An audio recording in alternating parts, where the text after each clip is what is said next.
കഷായം ഗ്രീഷ്മയെ പോലെ ഒക്കെ അങ്ങനെ എന്ന് വെച്ചാൽ അങ്ങനെയൊക്കെ ആണെന്നൊക്കെ ആൾക്കാര് എന്നുവെച്ചാൽ സ്നേഹിക്കാൻ അടുത്തൊരാളെ കിട്ടാൻ വേണ്ടി എന്തും ചെയ്യാൻ പഠിക്കാത്തവരാണ്. അങ്ങനെയല്ലല്ലോ, ശരിക്കും സ്നേഹിച്ചിരുന്നെങ്കിൽ അങ്ങനൊന്നും ചെയ്യേണ്ടി വരില്ലായിരുന്നു. അതെ, അത്രയും ചിന്തിച്ചു. സ്നേഹം എന്ന് പറയുന്നത് ശരിക്കും പറഞ്ഞാൽ അങ്ങനെയല്ലോ, അത്രയും സിൻസിയർ ആയി സ്നേഹിച്ചവർക്ക് ഒരിക്കലും അങ്ങനെയൊന്നും ചെയ്യാൻ പറ്റത്തില്ല. 90s എന്ന് പറയുന്നത് വലിയ എന്തോ ദിവ്യ പ്രണയത്തിന്റെ മൊയ്തീനും കാഞ്ചനമാലയും അങ്ങനെ 90s കുറേ കഥകളൊക്കെ ഉണ്ട്. ഞാൻ പറഞ്ഞു ഏത് ജനറേഷനിൽ ജനിച്ചെന്ന് പറഞ്ഞാലും ഓരോരുത്തരുടെ സ്വഭാവം അനുസരിച്ചിരിക്കും എങ്ങനെയാണ് കാര്യങ്ങൾ മുന്നോട്ട് പോകുന്നത് എന്നുള്ളത്. അതെ. അപ്പൊ നിങ്ങളെ ആദ്യ പ്രണയമായിരുന്നോ രണ്ടുപേരുടെയും? അല്ല, ഫസ്റ്റ് പ്രണയമായിരുന്നോ? അല്ല, സ്കൂൾ പഠിക്കുമ്പോ ഉണ്ടാവും. പിന്നെ ദിൽവിന്റെ ആദ്യ പ്രണയമായിരുന്നു? അല്ല അല്ല, ഞാൻ എല്ലാം അറിയാലോ പരസ്പരം. ദിവ്യയുടെയോ?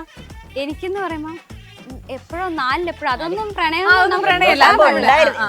അല്ല, അങ്ങനല്ല. അതൊന്നും നമുക്ക് പ്രണയം 4ാം ക്ലാസ്സിലൊക്കെ പഠിക്കുന്നത് ചിരിയുള്ള ചെറിയ കുട്ടിയല്ലേ, ഒരു സിൻസിയർ ആയിട്ട് ഓക്കെ ഇന്ന ആളുടെ കൂടെ തന്നെ ജീവിക്കണം എന്നുള്ള രീതിക്ക്